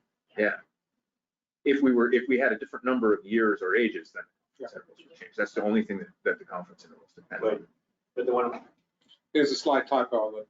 the right around the confidence intervals don't include the actual number. They shouldn't, because it's misspecified. Right, it's misspecified. So in fact, there are too many. Expected to be, is between 0.92 and 1.9. Correct. The in parentheses is the credible interval that we would expect, and the value is reported first. So you take the value and say, does it fall in between those other two numbers? If it doesn't, something may be wrong. And in fact, we detect this one really easily with those statistics. And maybe you could do that by eye, but I don't think I could. So now let's look at a couple of other cases. So this is a case where we're getting selectivity wrong. So now again, on the left, we have a correctly specified model. In the middle, we've misspecified the first two bins. We're only seeing 50% of the fish in those bins that we should be seeing. On the right, we did the same thing. We're only seeing 50% of the fish we should be seeing in those bins. Note there's a different number of fish in the first two bins than there are in the last two bins.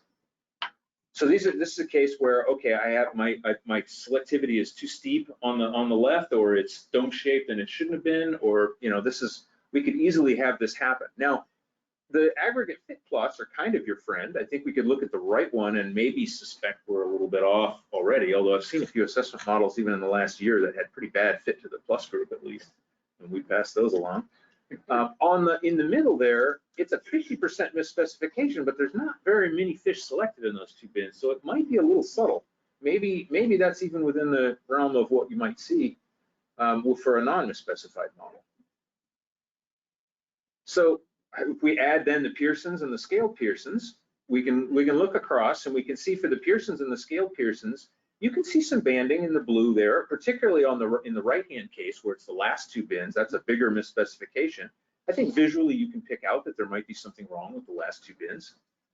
Maybe for the first two bins there's a little bit more blue, but you're probably stretching a little to be able to detect that. Struggle, particularly on day 5 of the star panel. So if you don't have something relative. Exactly. So for the right-hand column there, in fact, the SDNR, or the lower tail of the distribution does detect that we have two extreme small residuals. So see all that red leading up to the last bin on the top right-hand OSA panel there? This is similar to that case I showed with the really simple example. We have lack of fit in the last two bins, and what we're seeing is a different sign in the bins leading up to it. But we don't necessarily have to pick it out visually because we can just get it with the statistics. The low 2.5 percentile, the value we saw was minus 2.41, and the interval that we would have expected from a standard normal topped out at a minus 2.2. So there's too many small residuals in this case. But you do have to know, if you're using that statistic, you got to be thinking about, well, what does this mean, and how do I try and go in here and fix it? If you're trying to then adjust your model assumptions. So we don't completely escape the lack of intuition, which is why we feel like having the Pearsons or maybe the scaled Pearsons on there is a quick way to see, okay, something's wrong. Where does it seem to actually be in the model fit? So I'm asking you a run that you're probably going to show me later, but where we often see those nasty residual patterns is when you're way in the tails. So it's going out to age 30.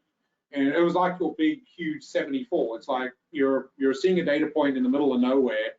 How does that behave? I'm assuming that the trimming helps a lot. I was looking at the tails as opposed to looking at individual points.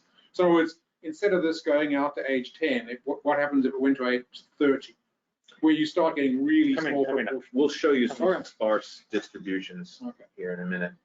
But I guess the takeaway is the stats on OSAs detect this lack of fit for the last two bins, and visually I think we can see it. In the middle, where it's a more subtle lack of fit, we actually don't detect it. So the stats don't pick it up.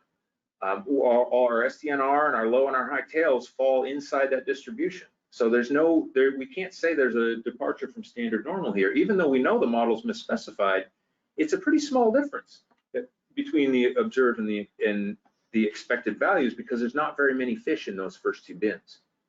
Now, this is where power matters. And this, I think, has been a very big eye-opener for Cole and I, which is that, remember, I told you we have 50 years of data and an effective sample size of 50 dropped into only 10 age bins. That's pretty good for most, maybe for your pollock assessment, that's pretty normal, but for a lot of rockfish, you got a smaller sample size dropped into more bins and probably fewer years, at least fewer years that you believe. In this case, so we bump up the sample size to 100. This is just the stats panel from a run where we bump the sample size up to 100. Now all of a sudden we can detect it. We have too many large residuals. It's the other sign because it's the first two bins instead of the last two. So we can actually detect it. So one takeaway here is that if the lack of fit is subtle, we may or may not actually have any power in our residuals to detect it. And I think that's something that I personally feel like I've never spent a lot of time thinking about. Well, my residuals look fine, so my model must be all right. Never really stopped to think, well, did I actually have any power to detect it if it was wrong anyway? Given how noisy the data was, maybe not in a lot of cases. And it's, so a sample size of 100 for 50 years dropped into 10 age bins is pretty good data. How many stocks do we have 100 effective sample size of 150 years worth of data? Maybe you guys? I'd say a fair number of Alaska stocks have 50 years? Getting there. Getting there. Getting there. Surveys started in 1980. There's a lot of stocks. 82. Yeah, that's true. Okay. Oh, on the West Coast. Somewhere. 75, if we can just throw it out. The eye opener though is that, you know, we definitely may not always have the power to detect a misspecified model, especially if it's subtle, like in bins that don't contain very many fish to begin with. So here's a couple other misspecifications that we might see.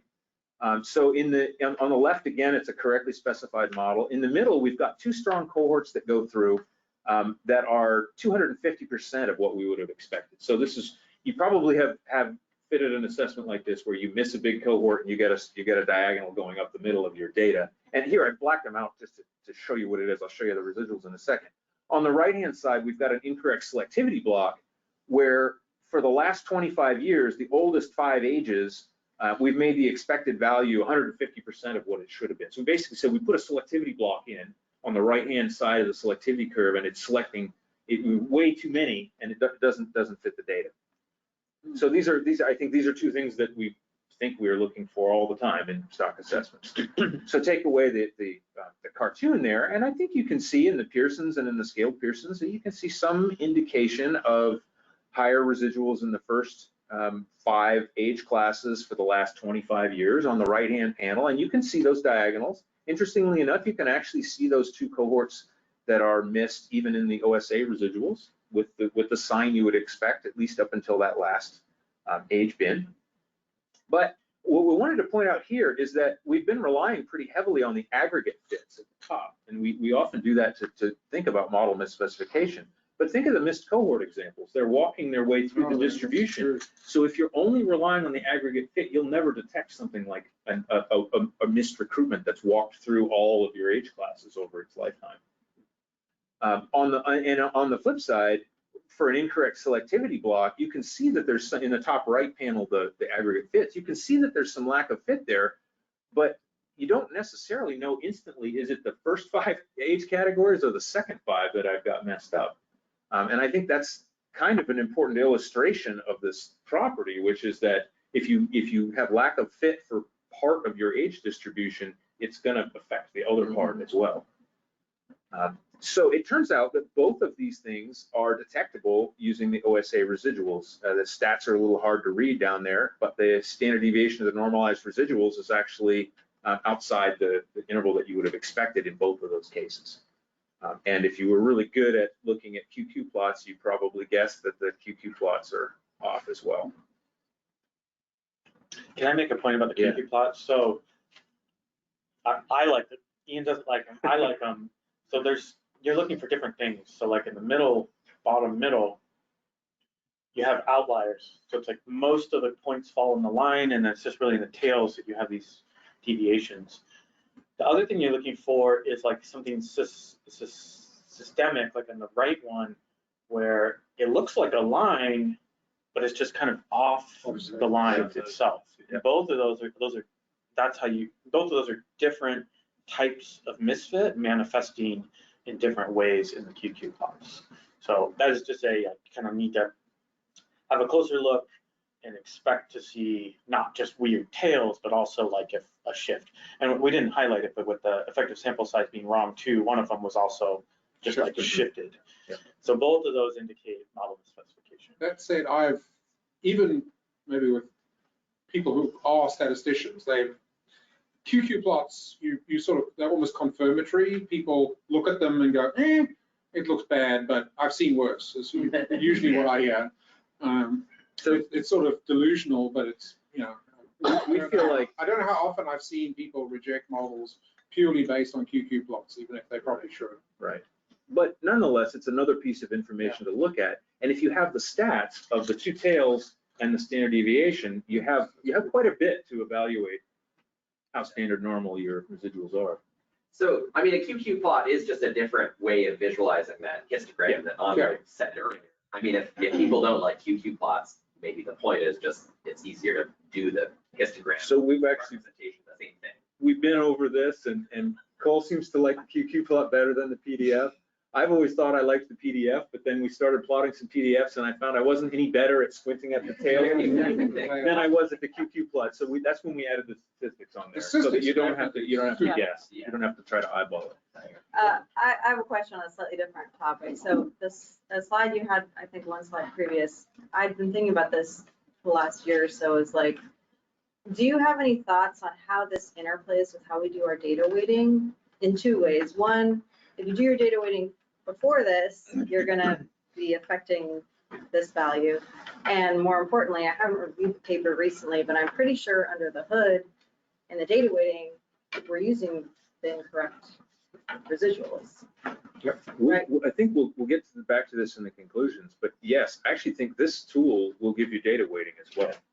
So would you recommend we don't touch the data weighting before we look at these? I would recommend that we, well, when to do your data weighting is a bigger question, because it depends on how you're treating process error and how you're doing all the other aspects of your modeling.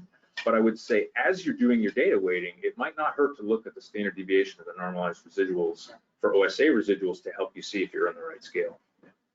I'll say you're kind of just reinventing the ENL and McAllister ENLE, if you go down that road, which I think is fine.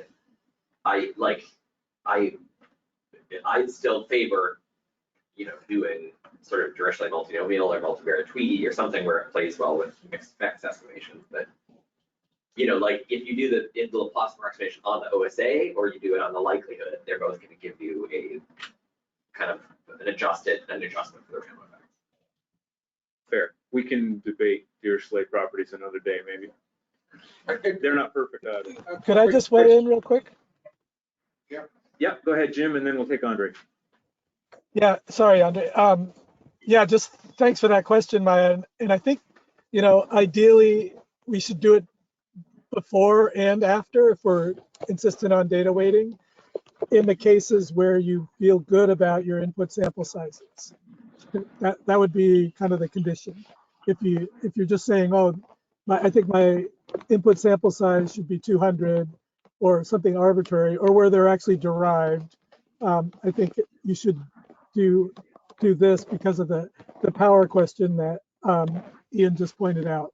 I think it's dangerous that for a lot of our assessment models, Gulf Pollock especially, the data weighting historically had really downweighted all of the composition data. So the OSA plots look great. Anyway, that's just a comment. Thanks. Andre? Yeah, I was just thinking, so going to Maya's point about data weighting. I mean, and Jim's point about that essentially the SDNR, for all intents and purposes, is McAllister and Ellie. It'd be interesting to see, maybe you're going to show this in a slide that's coming up that I don't know about, how the SDNR of the OSA residuals compared to the STDNR of Pearson residuals. So in other words, how different those two are at the end of the day. We do have some information on that coming up. The Pearsons don't do too well to. That's what I was sort of suspecting. I mean, again, I think we're at the same place, but like the problem with the Pearson is they don't deal with the skewness. Conditional simulation quantile residuals do deal with this skewness. So again, that's my claim that there's no reason to ever do Pearson. You can go partly down this path without going that far by getting rid of the skewness in simulation quantile. Maybe one last thought on data weighting, which is that in terms of the Francis method, it's a nice method, but it's actually not using the right quantity. It's using the average age or the average length. And you can have a bimodal distribution with the right average and the fit can be crap. So this actually will maybe give you better information than the Francis method. But of course, the problem with Francis, and again, maybe this is a slide that's coming soon, is what when we look at this is all, the nice thing is these are, you're just treating each length as a value, but what a lot of our assessments we're using males and females and stuff like that, and of course Francis really falls in a heap at that point, and so something that can do that better would be really cool. Mark, if you want to go ahead and ask your question. Yeah, so this is kind of following up a little bit on what Lawson was saying. So with the one step ahead here, is the statistical properties in these cases being corrected by the quantile conversion of the likelihood, or is it the one step ahead approach to deal with the correlations, which is actually giving it the most correctness to the statistical properties to do these tests? I'll take a stab at that. It depends on sample size, how far from normality you are. If you have giant sample sizes, then the quantile part's easy because the multinomial will converge to a normal, so the quantiles come out right, and then it's just the correlations it's dealing with. I think I would argue for most of our stock assessments, we're very far from approximate normal, and so it's probably the quantile aspect that has the largest impact on the residuals, but that depends on the sample size. Yeah, we're like short on time, so I know we should keep going. So now we're going to add a case here where we add some extra bins and we actually add some outliers in those bins. So imagine instead of 10 ages, now we have 15 ages, but we have no fish in the first few ages. This fishery doesn't catch fish until they get to 5 or 6 years old. So we've added a bunch of empty bins. And then in the right-hand panel, we're actually adding some outliers. We're adding a few individual fish, 4 in this case, into the first few bins. In the OSA residuals, you can add empty bins and you still get standard normal back because you're adding that small deviate on. And so you can't even tell that the bins are empty if you only look at the OSA residuals. And in fact, you can't see those outlying fish in there either. The gray is so light you can't see them there either. But you'll see them in a second when I show you the Pearsons. The point is that with only looking at the OSAs, those fish are invisible. You won't know, you will not know they were there. When you look at the Pearsons, now you can certainly see them in the Pearsons, and you can see them quite well in the scaled Pearsons as well. The scaled Pearsons I think are helpful because now you can see that small, all those empty bins are all just tiny negative bins. So you can see exactly what's happening in your model, perhaps a little better in the scaled Pearsons. You can still see those 4 randomly distributed fish across the first couple age bins. But I think this is pretty important that they're invisible in the OSAs. And in fact, they don't create any difference in the statistics to the OSAs. You cannot detect these 4 fish with a sample size of 50 spread over this many ages and this many years. So why is that? I'll hand that back to Cole. Okay. Yeah, so OSAs fail to detect rare events. So yeah, if you see a fish in a bin with a very low probability, that suggests misfit, right? If there's a 1 in a billion chance of seeing a fish and you see one, something's probably wrong with your data or your model. This can come from well outside the growth curve, from some length observation, or the fishery catches something that's where the selectivity is very close to 0, for instance. So why doesn't it? So let's try to think through why this doesn't happen. So coming back to this plot here. So what we're going to do is turn this binomial into a rare event by assuming we have 1 observed fish. So X is 1, that's that vertical red line, sample size of 50, and a probability of 0.01. So in the upper left, you can see with these parameters, 1 is a very reasonable thing. You're going to see that a lot, right? And so but what happens if we then crank P down to 0.001? And so what happens is the PDF is all basically you're only gonna see zeros. It's very, very, very rare to see a fish. And so the CDF basically jumps up to very close to 1 at 0, and then gets to 1, very, very, very close to 1 here. And so this random uniform is like part that's added here, squished in here. So let's take those bottom two plots and just zoom in on the y-axis. So now we're going from like 0.993 or something. So now you can see the uniform distribution. It's a really, really tiny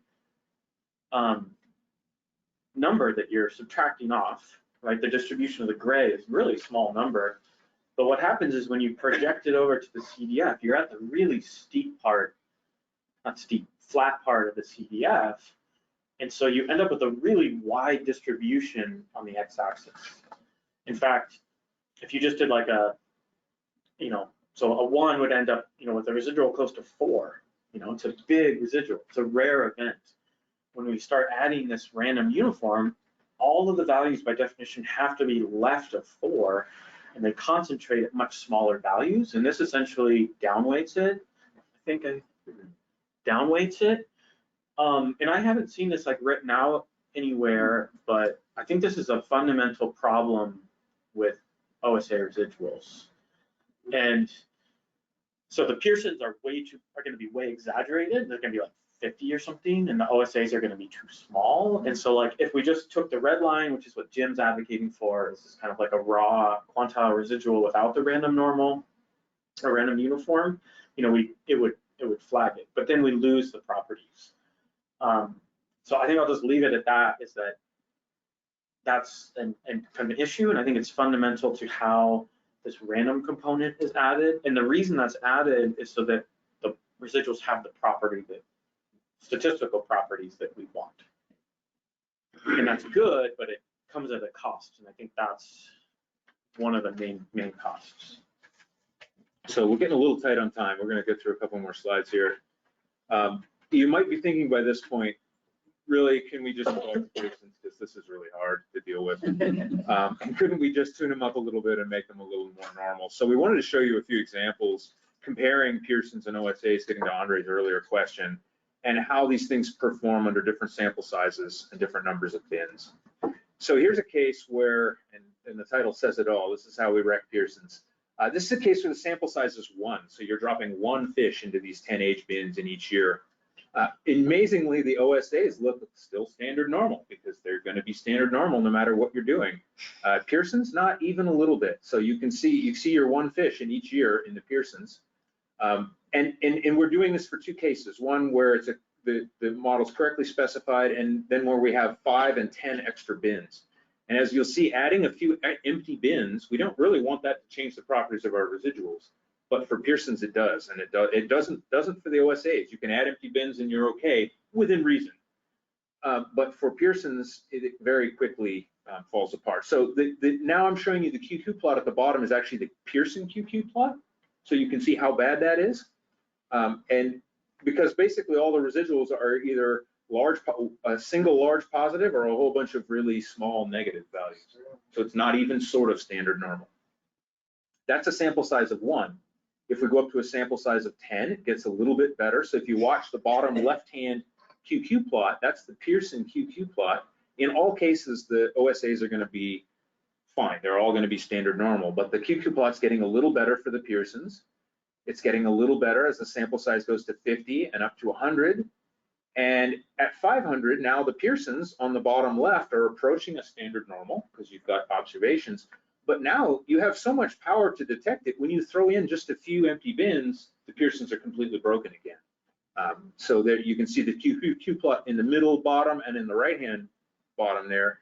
They're not at all standard normal in Pearsons. So getting to your question, the Pearsons have some real issues, even at high sample size, if you have even just a few empty bins scattered in. So a quick summary of the tools that we presented. We've suggested that that visual inspection of the aggregate fits is really helpful. Most of us are doing this already, but recall that it doesn't work in all cases. When you miss that one recruitment walking through the age class, you won't see that in the aggregate fits. We're suggesting that even if you want to use OSAs, you probably still need to look at Pearsons or scaled Pearsons, because We're used to it. The sign is intuitive. And if you're interested in those outliers, those fish that occurred in places they shouldn't be, you'll never see them with the OSAs. Visual inspection of the OSAs is possible, but you're going to have to rethink. And if we're going to do it, we're going to have to be pretty consistent about the order we calculate them in and which bins we leave out, because it's going to affect the visual interpretation. The statistics on the OSA residuals, which honestly, this goes back to a star panel in like 2005, when Vivian Haste said, couldn't you just show us the standard deviation of the Pearsons from your model? And we all thought, yeah, that's kind of a good idea. And then we didn't do it, and then it turns out we shouldn't have, and so I'm glad I didn't do it. I'm sort of to blame for that. I told them in New Zealand to do it This is what even longer ago. This is what we always wanted to be able to do with Pearsons. We wanted to be able to see, are my Pearsons more or less normal? It turns out they're never normal, hardly. And so not doing it was a good thing. Not doing it was a good thing, but now we can do it if we do it on OSA residuals. But you need to do it specific to your data set, because the dimension of your data set matters for those intervals and what you would assume is or isn't plausible for your model. So a few conclusions that we've come to so far. It doesn't matter which bin you remove or the order of the residuals for the distribution. We've done a lot of, we didn't show it here, but we've done a lot of trying different orders and different bins. It doesn't matter for the statistics. But it really matters for looking at the distribution and your interpretation.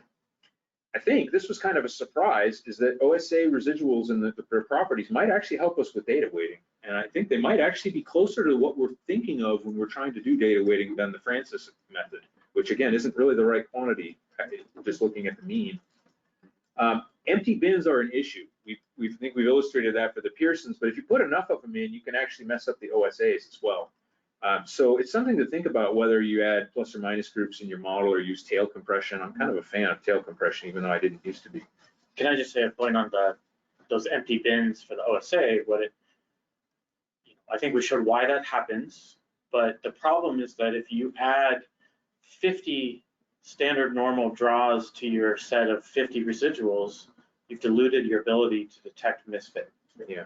Right? I mean, think of the extreme. If you had 1 million perfectly sampled and you put in 5 terrible values, you'd still think you had a good fit. Yeah. That's the concern with OSA having empty bins, is that you've just added a bunch of correctly specified bins, essentially.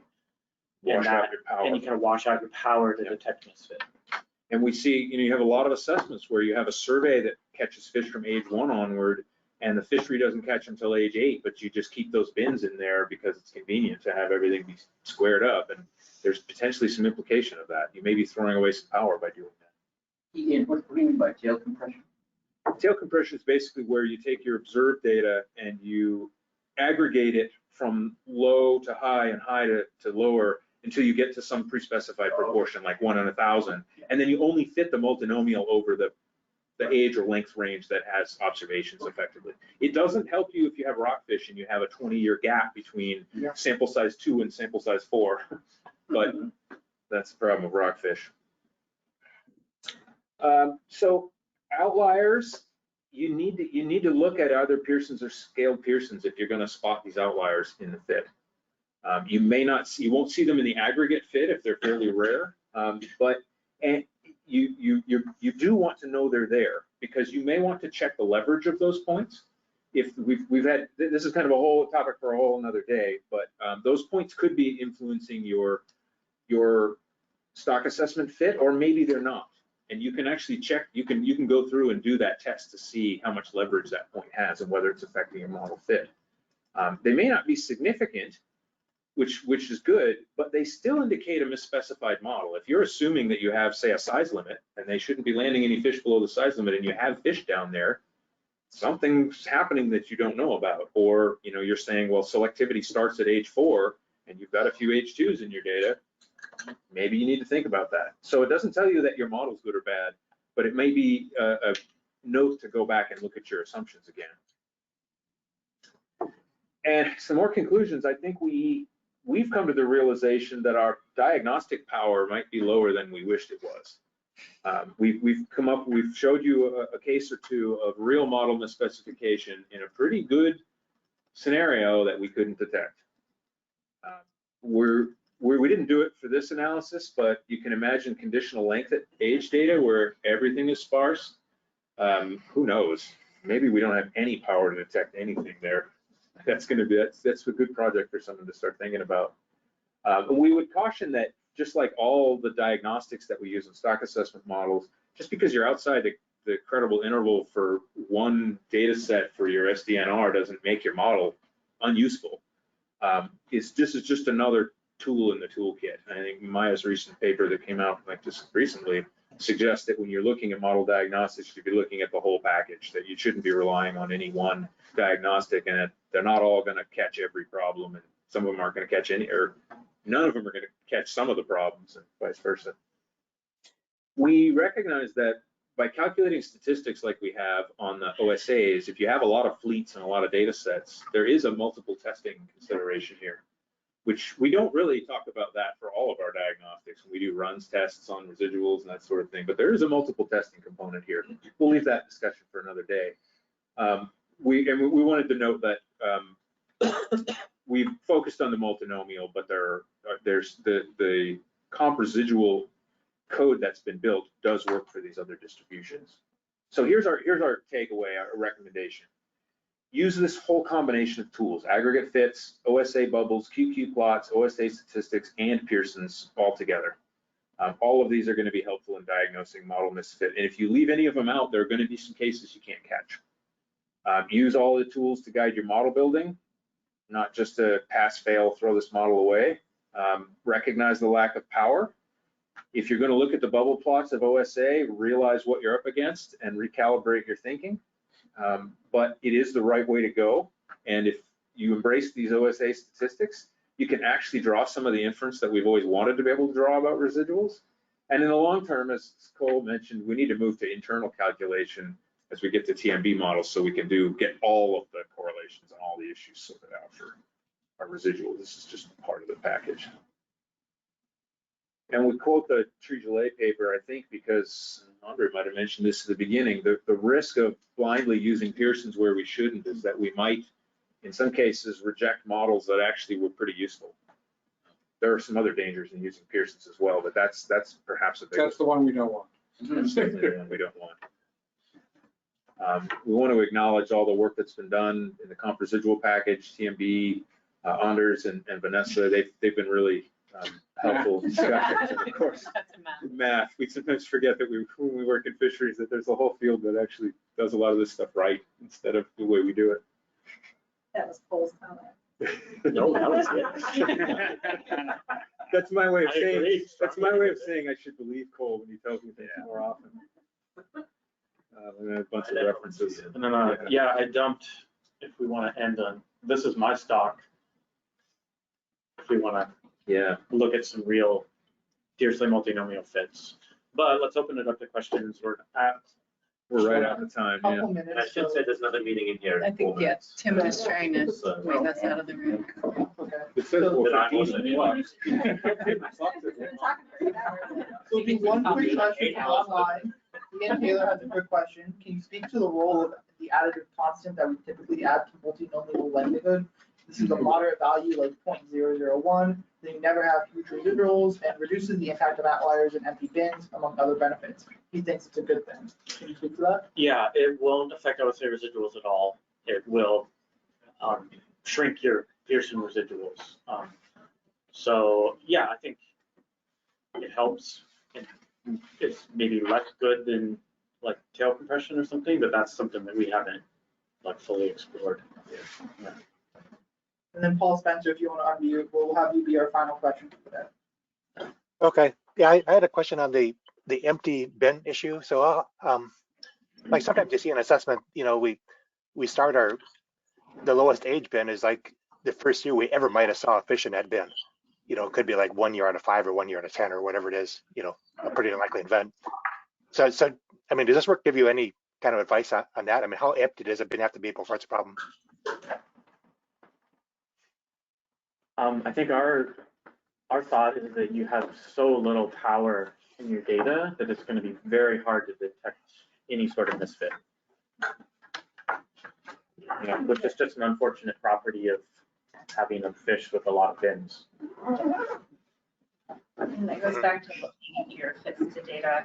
Yep. Like, which is one thing we didn't look at here, which were like annual variation fits to data. Yeah. Yep.